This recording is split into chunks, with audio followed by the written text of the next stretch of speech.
गोविंद हरे मुरारी, हे नाथ नारायण, हे वासुदेव। श्री कृष्ण गोविंद हरे मुरारी, हे नाथ नारायण, हे वासुदेव। हे नाथ नारायण, हे वासुदेव। श्री कृष्ण गोविंद हरे मुरारी, हे नाथ नारायण, हे वासुदेव। हरे कृष्णा। देवियों एवं सज्जनों, आज का विषय वस्तु है कि श्रीमद् भागवत महापुराण, जिसे पंचम वेद भी कहते हैं, जिसे समस्त शास्त्रों का सार भी कहते हैं,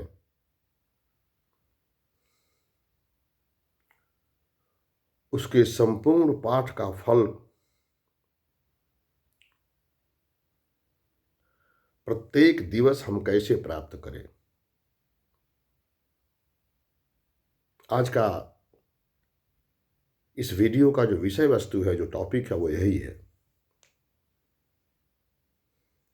पिछले वीडियो में हमने बताया था कि श्रीमद् भगवद गीता के संपूर्ण पाठ का फल हम कैसे प्राप्त करें। उसी तर्ज पर आज हम आपको बताना चाहते हैं कि श्रीमद् भागवत के संपूर्ण पाठ का फल अगर आप प्राप्त करना चाहें तो आपको कैसे प्राप्त होगा। उसका एक बहुत ही सीधा, सरल, सटीक सा उपाय है कि श्रीमद् भागवत के प्रथम श्लोक और श्रीमद् भागवत के अंतिम श्लोक का नित्य अगर आप पाठ करते हैं तो आपको संपूर्ण श्रीमद् भागवत कथा का पाठ का फल प्राप्त हो जाएगा।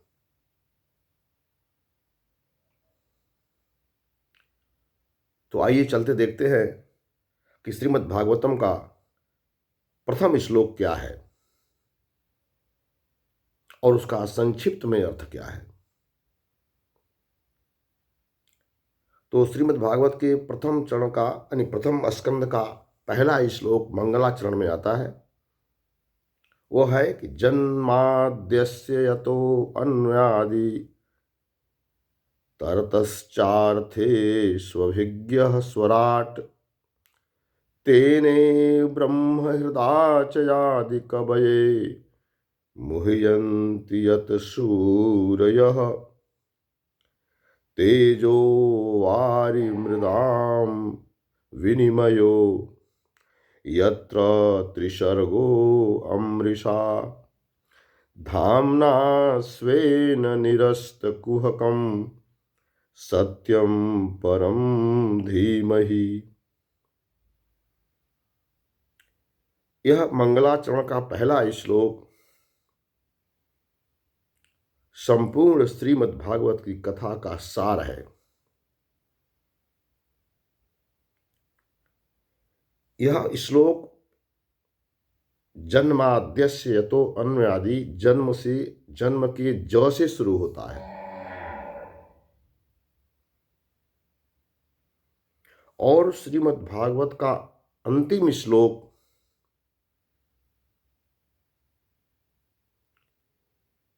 म पर समाप्त होता है। अंतिम श्लोक क्या है?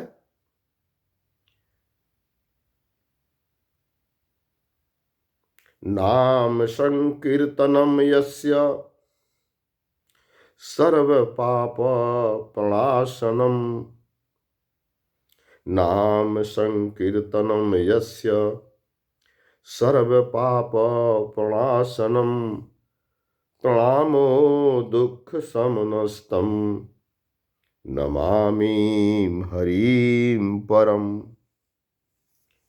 यानी नाम संकीर्तनम यस्य, जिसके नाम का संकीर्तन करने से, जिसके नाम का उच्चारण करने से, जिसके नाम का जप करने से सर्व पाप प्रणाशनम, सभी पापों का शमन हो जाता है, सभी पापों का अंत हो जाता है, सभी पाप जल करके राख हो जाते हैं। कैसे? जैसे सूखी हुई लकड़ी के बीच में आग लगा दीजिए तो विशाल से विशाल भंडार भी जल करके कुछ क्षणों में राख हो जाएगा।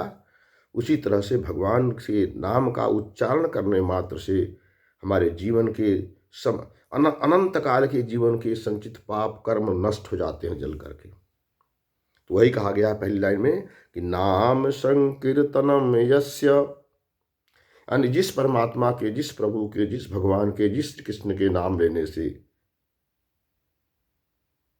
उनके नाम का कीर्तन करने से, उच्चारण करने से समस्त जीवन के अनंत जन्मों के पाप नष्ट होकर हो जाते हैं, राख हो जाते हैं जल करके। प्रणामो, मैंने मैं उस कृष्ण को, उस भगवान को, उस परम तत्व को, उस सत्य को प्रणाम करता हूं। प्रणामो दुख समनस्तम, जो हमारे दुखों का नाश कर देते हैं। मैं ऐसे उस परम तत्व, उस परम कृष्ण को, उस परम भगवान को प्रणाम करता हूं। तो परम में म और जन्माद्यस्य पहला श्लोक का ज, यह हमें इस बात के लिए संकेत करता है कि मनुष्य का जन्म, यानी इस जीव का जन्म क्यों इस धरती पर होता है, और इस जन्म का इस धरती पर लेने का तात्पर्य क्या है, जीव का इस दुनिया में आने का मतलब क्या है, क्यों वह जिन में आता है, और यहाँ आ करके उसे क्या करना चाहिए ताकि उसकी मृत्यु, म से मृत्यु, जन्म, ज से जन्म और म से मृत्यु, यानी उसकी क्या आकर के यहाँ पर जीव करे कि उसकी मृत्यु सार्थक हो जाए, उसका जन्म लेना सार्थक हो जाए। जन्माद्यस्य पहला श्लोक का ज और अंतिम श्लोक परम का म, यह हमें बताता है कि इस जीव का जन्म इस धरती पर भगवान क्यों देते हैं, और वह क्या इस जीव अपने जन्म लेने के पूरे जीवन काल में वह क्या करे, कैसे करे कि उसकी मृत्यु जो है अमर हो जाए, उसकी मृत्यु सार्थक हो जाए। या यूं कह सकते हैं कि जन्म लेने और मरने की जो प्रक्रिया है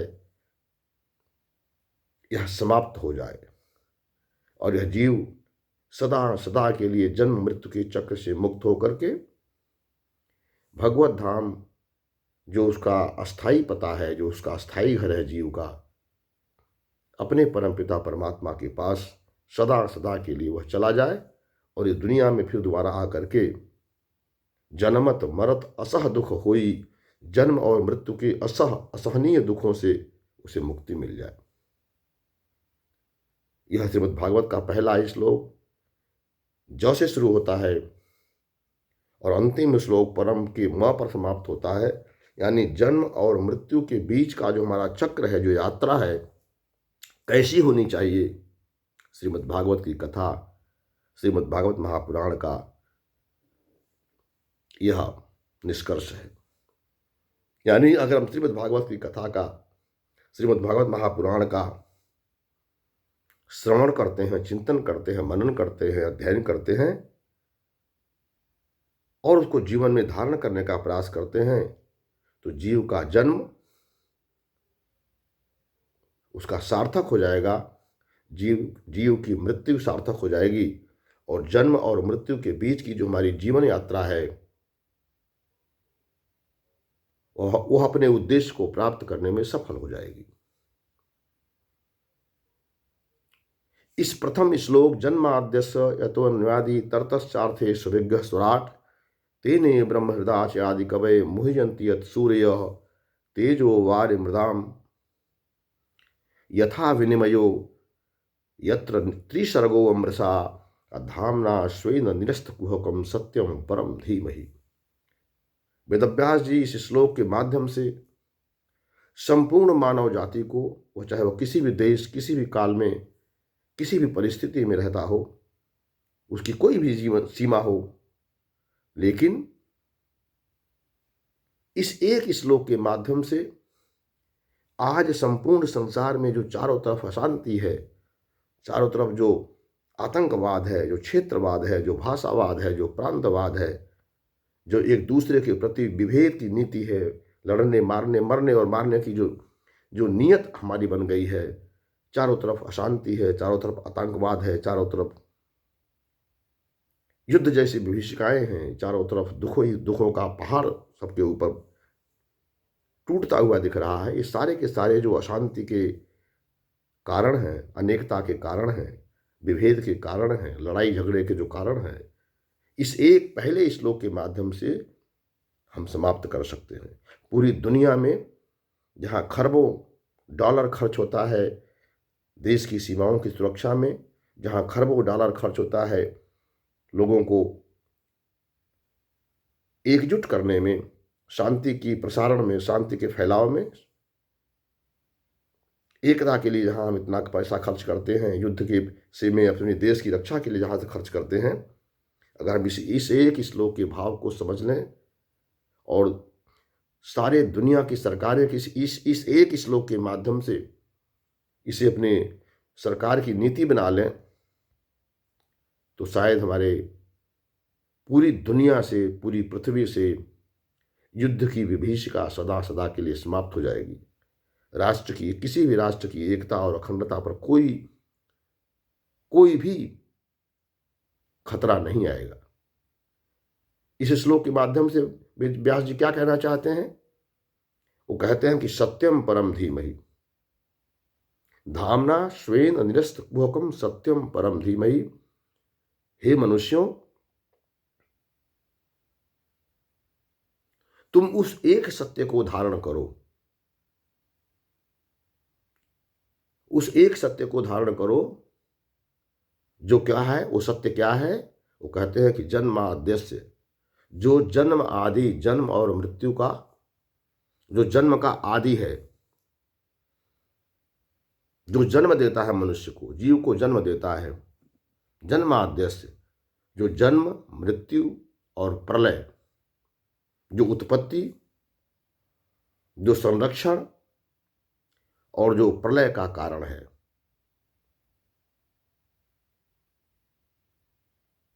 वह क्या है? वह परमात्मा जो हमें जन्म देता है, वह परमात्मा जो इस सृष्टि की संरचना करता है, वह परमात्मा जो इस सृष्टि का पालन करता है, वह परमात्मा जो इस सृष्टि का संहार करता है समय आने पर, ब्रह्मा के रूप में सृजन करता है, विष्णु के रूप में पालन करता है और शिव के रूप में संहार करता है। जी यानी जनरेटर यानी ब्रह्मा, ओ यानी ऑर्गेनाइजर यानी विष्णु और डी यानी डिस्ट्रक्टर यानी शिव, GOD यानी गॉड।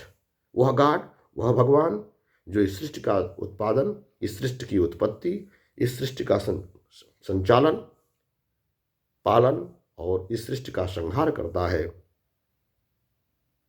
वह क्या है? वह स्वराट है। स्वराट मतलब ऑमनीपोटेंट है, वो सॉवरेन पावर है। उससे बड़ा, उससे विशाल, उससे ज़्यादा शक्तिशाली इस सकल ब्रह्मांड में, 14 भुवनों में, अनंतानंद ब्रह्मांडों में कोई नहीं है।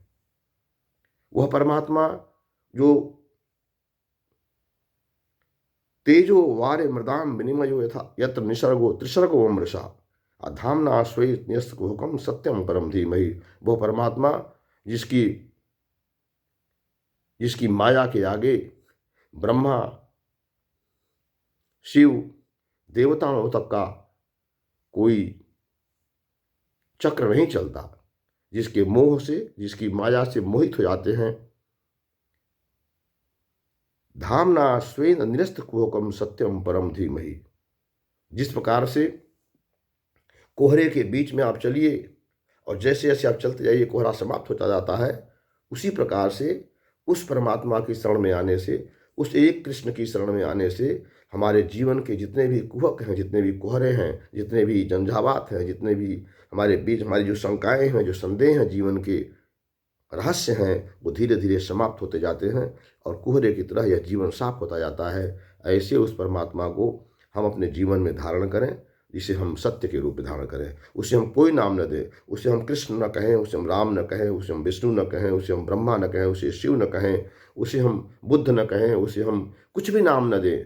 आप कुछ भी नाम मत दीजिए, उसे सत्य के नाम से धारण करिए। वह परमात्मा जो सत्य है, यानी जो पहले भी था, पास्ट में, भूतकाल में, जो प्रेजेंट में, वर्तमान में जो चल रहा है, वह भी परमात्मा ही इस संसार को, इस संसार के रूप में अपने को व्याख्यायित किए हुए, अपने को रचना किए हुए है। और जब इस सृष्टि नहीं रहेगी तो परमात्मा ही रहेगा। यानी जो था, जो है और जो रहेगा, पास्ट, प्रेजेंट और फ्यूचर, ये तीनों, इसी को काल कहते हैं। टेंस में तीन होते हैं। टेंस में तीन प्रकार होता है, आते हैं, प्रेजेंट, पास्ट और फ्यूचर। इन तीनों को मिलाकर के काल कहते हैं। और गीता में भगवान कहते हैं कि हे अर्जुन, हम कालोस्मि, मैं ही काल हूँ, यानी समय मैं ही हूँ। तो जो समय है, जो पास्ट, प्रेजेंट और फ्यूचर तीनों जो है, जो हमारे न रहने पर भी जो रहेगा, जो हम वर्तमान में हैं वह तब भी वही है। और जब वर्तमान हम हमारी मृत्यु के पश्चात या इस सृष्टि की मृत्यु के पश्चात, सृष्टि की इस समाप्ति के पश्चात भी जो विराजमान रहेगा वह परमात्मा रहेगा। उसी कहते हैं ओम तत्सत। वह ओम क्या है? वही सत है। सत माने सत्य है, सच्चाई वही है। जब हम कहते हैं ना, किसी की मृत्यु होने पर जब अर्थी चलती है साथ साथ, तो कहते हैं वो राम नाम सत्य है। राम नाम सत्य है, यानी वह राम ही एक सत्य है। उसी को कहते हैं ओम तत्सत। और उसी राम नाम सत्य को, उसी राम के नाम को जो सत्य है, यहाँ पर भागवत में कहा गया कि सत्यम परम धीमहि। हम उस सत्य को धारण करें जो सभी कालों में, सभी परिस्थितियों में, सभी देश में, सबके भीतर एक सा है, सत्य है। वह रहेगा, हम रहे या न रहे, यह दुनिया रहे न रहे, यह सृष्टि रहे या न रहे, लेकिन वह सत्य रहेगा। वह सत्य रहेगा जिसे यहाँ पर कहा गया सत्यम परम धीमहि। तो यदि एक ही सत्य है, परमात्मा ही सत्य है, उसका नाम आप कुछ भी रख लो, तो किस प्रकार का एक दूसरे के प्रति दुराव, किस प्रकार का एक दूसरे के प्रति द्वेष और क्रोध का भाव। तो अगर हम इसी श्लोक के माध्यम से संपूर्ण मानवता में एकता का पाठ, भाईचारे का पाठ, वसुधैव कुटुंबकम का पाठ, सबके अंदर वही परमात्मा विराजमान है, इस भाव का पाठ पढ़ा सकें, तो इस पूरी इस दुनिया से आतंकवाद, क्षेत्रवाद, भाषावाद, प्रांतवाद, द्वेष, ईर्ष्या, कलह, ये सारे के सारे चीज़ें अपने आप स्वतः समाप्त हो जाएंगी। और पूरे दुनिया में सबके भीतर उस एक परमात्मा का वास होने के कारण से सभी लोग एक परिवारवाद की तरह, जैसे एक परिवार में लोग रहते हैं, उसी तरह से संपूर्ण वसुधा, संपूर्ण मानवता एक परिवार की तरह इस दुनिया में रह सकती है। चारों तरफ शांति का, चारों तरफ सुखों का, चारों तरफ एकता का, चारों तरफ भाईचारे का हम एक अच्छा सा माहौल बना सकते हैं। तो हमारी तो सरकारों से ये विनम्र निवेदन है, विशेष करके भारत सरकार से निवेदन है कि उन्हें श्रीमद् भागवत की इस भाव को, श्रीमद् भगवद गीता के इस भाव को बच्चों के प्रारंभिक क्लास से ही, प्रारंभिक कक्षा से ही इस भाव को पढ़ाने के लिए इसको पाठ्यक्रम में रखना चाहिए। आज की बात में बस इतना ही। यदि आपको लगा कि ये वीडियो अच्छा है और इसे लोगों तक प्रचारित करना चाहिए, लोगों तक भेजना चाहिए, तो आपको हमारे इस वीडियो को लाइक करना चाहिए, शेयर करना चाहिए अधिक से अधिक लोगों को, और सब्सक्राइब करके इस दास को अपना आशीर्वाद प्रदान करना चाहिए। हरे कृष्णा हरे कृष्णा हरे कृष्णा।